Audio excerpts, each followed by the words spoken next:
ठाणे महानगरपालिकेतर्फे साजरा होणार मराठी भाषा संवर्धन पंधरवडा डॉक्टर निर्मोही फडके यांच्या व्याख्यानाने होणार उद्घाटन। राज्यभरात 14 जानेवारी ते 28 जानेवारी 2025 हा मराठी भाषा संवर्धन पंधरवडा म्हणून साजरा केला जात आहे। त्यानिमित्ताने ठाणे महानगरपालिकेतही विविध उपक्रम आणि कार्यक्रमाचे आयोजन करण्यात आले आहे। त्याचे उद्घाटन मंगळवार 14 जानेवारी रोजी सकाळी 10:30 वाजता कैलासवासी नरेंद्र बल्लाळ सभागृह येथे होणार आहे। त्यानंतर महापालिका अधिकारी आणि कर्मचारी यांच्यासाठी डॉक्टर निर्मोही फडके यांचे जगू मराठीचे रंगी या विषयावर व्याख्यान होणार आहे। पंधरवड्यात होणाऱ्या विविध कार्यक्रमाची माहिती अतिरिक्त आयुक्त 1 संदीप माळवी यांनी सोमवारी कैलासवासी नरेंद्र बल्लाळ हॉल येथे झालेल्या पत्रकार परिषदेत दिली। त्यावेळी अतिरिक्त आयुक्त 2 प्रशांत रोडे, उपायुक्त माहिती व जनसंपर्क उमेश बिरारी उपस्थित होते।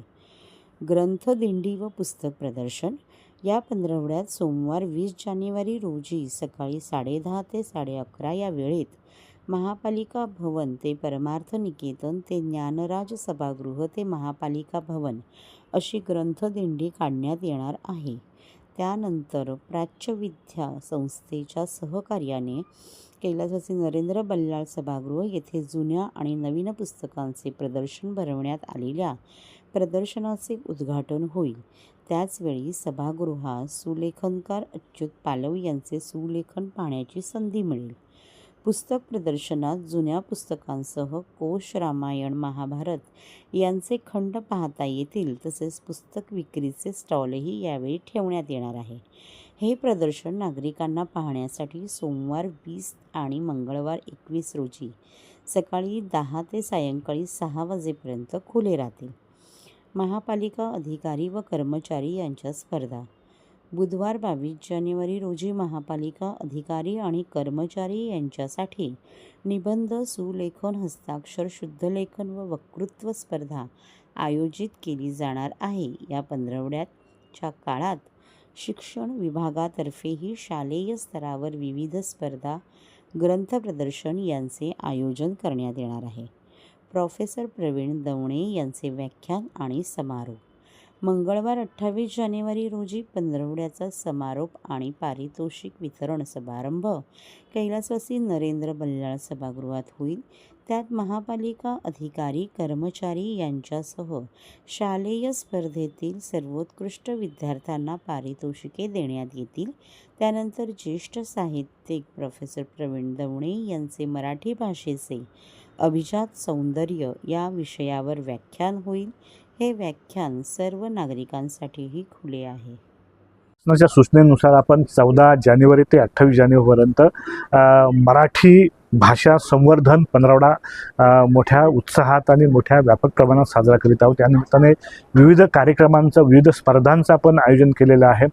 याची सुरुवात 14 जानेवारीला काही नरेंद्र बल्लाळ सभागृहातून होते आहे आणि याच्यामध्ये आपण सगळे लोक सहभागी कसे होतील म्हणजे प्राध्यापक निर्मोही फडके यांचे जगू मराठीचे रंगी या कार्यक्रमाची सुरुवात होते।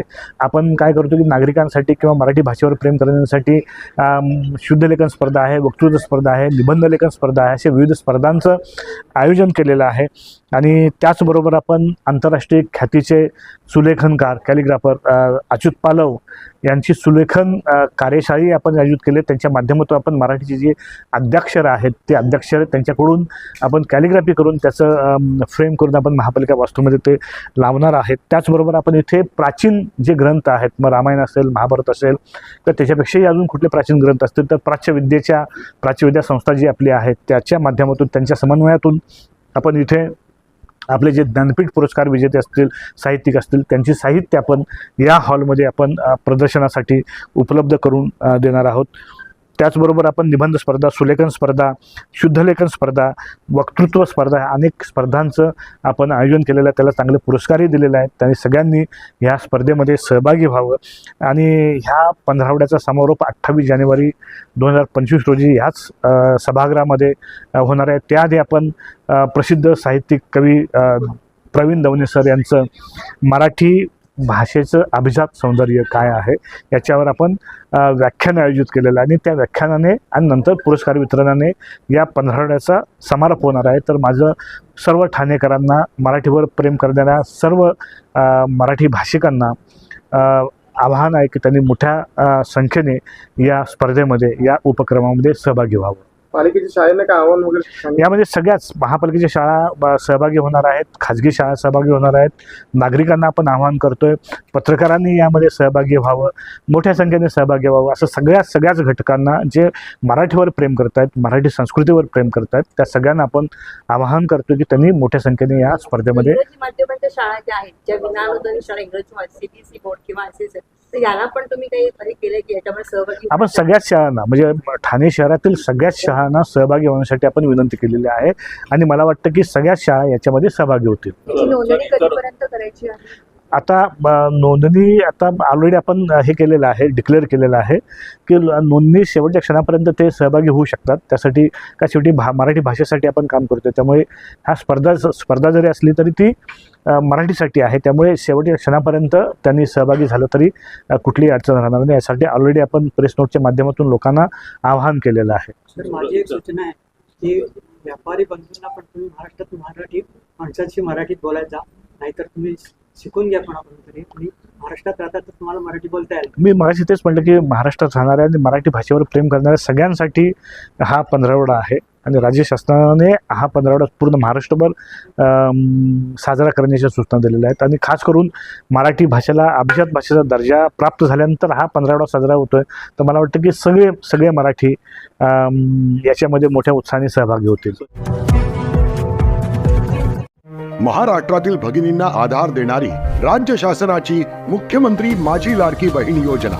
या योजनेअंतर्गत अल्प उत्पन्न गटातील 21 ते 65 वयोगटाच्या भगिनींना मिळणार दरमहा 1500 रुपयांची मदत. अर्ज करण्यासाठी 31 ऑगस्ट 2024 पर्यंत मुदतवाढ. कुटुंबाचं वार्षिक उत्पन्न 2.5 लाख रुपयांपेक्षा कमी असलेल्या महिला पात्र. कुटुंबाकडे पिवळं किंवा केशरी रेशन कार्ड असल्यास उत्पन्नाचा दाखला आवश्यक नाही. पांढरं रेशन कार्ड असेल किंवा रेशन कार्ड नसेल तर कुटुंबाचं वार्षिक उत्पन्न 2.5 लाखांपेक्षा कमी असल्याचा दाखला आवश्यक. योजनेसाठीचा ऑनलाईन अर्ज नारी शक्ती दूत ॲपवरून किंवा पोर्टलवर भरता येईल. ज्या भगिनींना ऑनलाईन अर्ज भरता येत नसेल त्यांच्यासाठी अंगणवाडी, ग्रामपंचायत, वॉर्ड ऑफिस, सेतू सुविधा केंद्रामध्ये किंवा आशाताई बचत गटाच्या CRP यांची मदत उपलब्ध. आता आपल्याला अभिमानानं म्हणता येईल, सुखी आणि सुरक्षित आहे माझी लाडकी बहीण.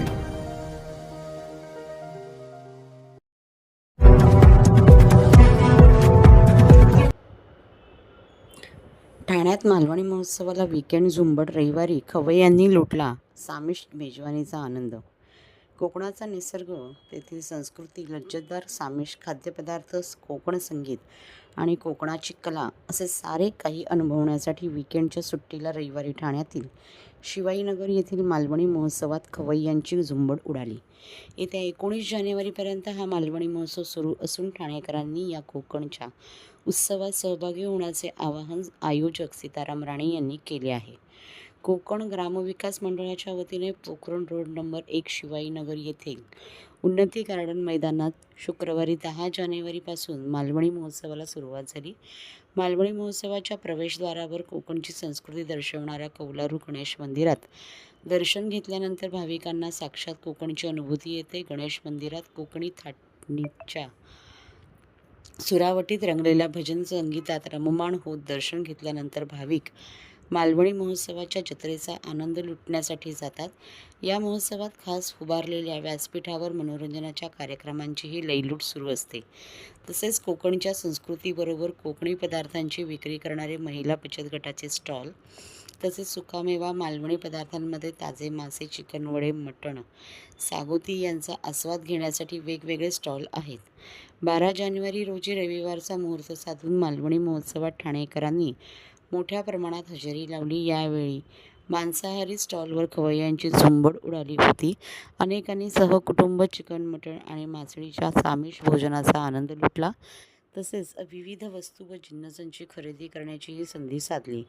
यावेळी आयोजक सीताराम राणे आणि कोकण ग्रामविकास मंडळाच्या स्वयंसेवकांची टीम महोत्सवाच्या उत्तम नियोजनाचे काम पार पाडत आहेत.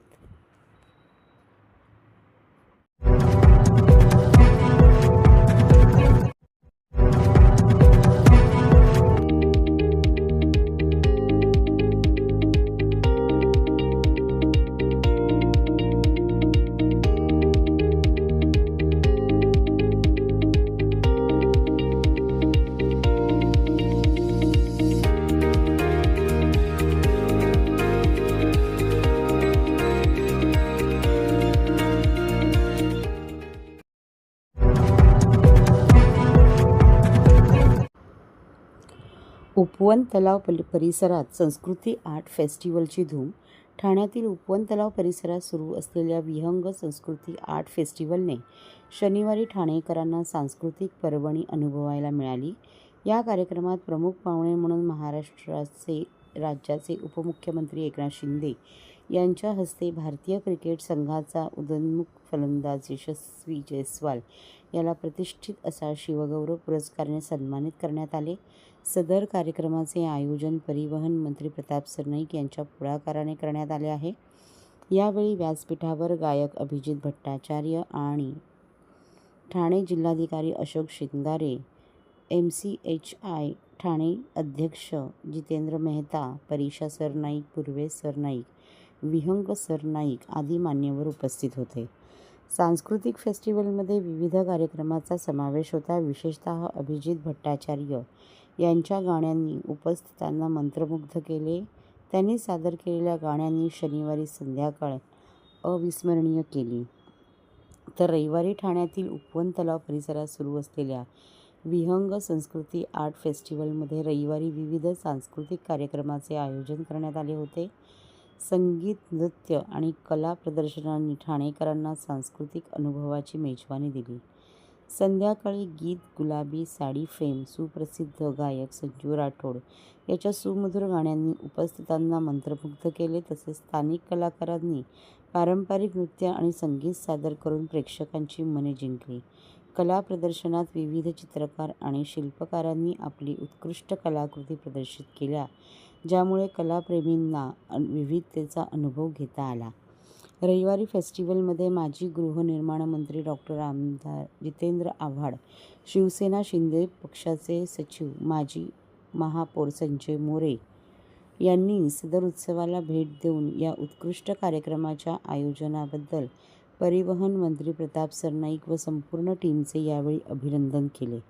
विहंग संस्कृती आर्ट फेस्टिवल 10 ते 13 जानेवारी 2025 या कालावधीत आयोजित करण्यात आला आहे, ज्यामध्ये विविध कला, संगीत, नृत्य आणि सांस्कृतिक कार्यक्रमाचा समावेश आहे. हा महोत्सव ठाणेकरांसाठी एक विशेष आकर्षण ठरला आहे.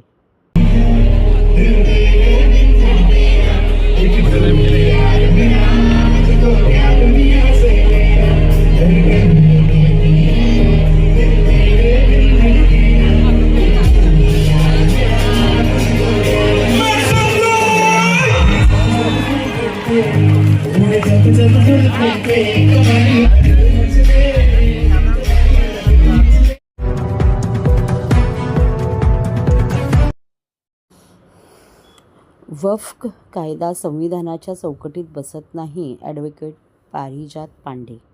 रामभाऊ म्हाळगी स्मृती व्याख्यान मालिकेत परखड भाष्य.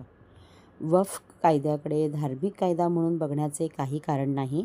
यात मुख्य न्याय तत्वाचे प्रिन्सिपल ऑफ जस्टिस पालन होत नाही.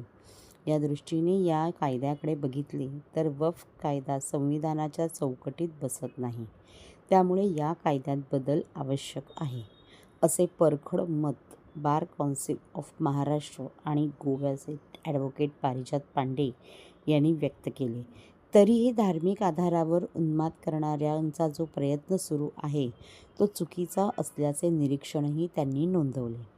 ठाण्यात सुरू असलेल्या 39व्या कैलाससी रामभाऊ म्हाळगी व्याख्यानमालेत कायदा वक्फ बोर्डाचा हे 5वे पुष्प ॲडव्होकेट पारिजात पांडे यांनी गुंफले. यावेळी व्याख्यानमाला समितीचे अध्यक्ष आमदार संजय केळकर, या सत्राचे अध्यक्ष ठाणे जिल्हा बार असोसिएशनचे अध्यक्ष ॲडव्होकेट प्रशांत कदम, माजी उपमहापौर सुभाष काळे उपस्थित होते. 1995 साली काँग्रेस सरकारने व्यापक अधिकार दिलेल्या वक्फ कायद्यावर लख्ख प्रकाश टाकून ॲडव्होकेट पांडे यांनी वक्फ बोर्डाच्या मर्यादांना कात्री लावण्यासाठी विद्यमान केंद्र सरकारकडून केल्या जाणाऱ्या प्रस्तावित 40 दुरुस्त्यांचा मुद्देसूद आढावा घेतला. ही धार्मिक लढाई निश्चित नाही. हा वक्फ कायदा संविधानाच्या चौकटीत बसतो की नाही याची ही लढाई आहे. 113 कलमे असलेला हा वक्फ कायदा सर्वसामान्यांना आपला वाटत नाही. तरीही धार्मिक आधारावर जो उन्माद निर्माण करण्याचा प्रयत्न सुरू आहे तो चुकीचा असल्याचे स्पष्ट केले. या कायद्याकडे धार्मिक कायदा म्हणून बघण्याचे काही कारण नाही. हा कायदा संविधानाच्या चौकटीत बसतो की नाही, हा कायदा सर्वसामान्य व्यक्तीला आपले म्हणणे मांडण्याचा अधिकार देतो की नाही, यात प्रिन्सिपल ऑफ जस्टिस फॉलो होत नाही. या दृष्टीने या कायद्याकडे बघितले तर संविधानाच्या चौकटीत वक्फ कायदा बसत नाही. त्यासाठी या कायद्यात बदल आवश्यक आहे आणि हे प्रस्तावित बदल बोर्डाच्या कामकाजात पारदर्शकता आणण्यासाठी सुचवलेले असून एक प्रकारे बोर्डाच्या कामाची गती वाढवण्यासाठी बदल आवश्यकच असल्याचे ॲडव्होकेट पांडे यांनी नमूद केले.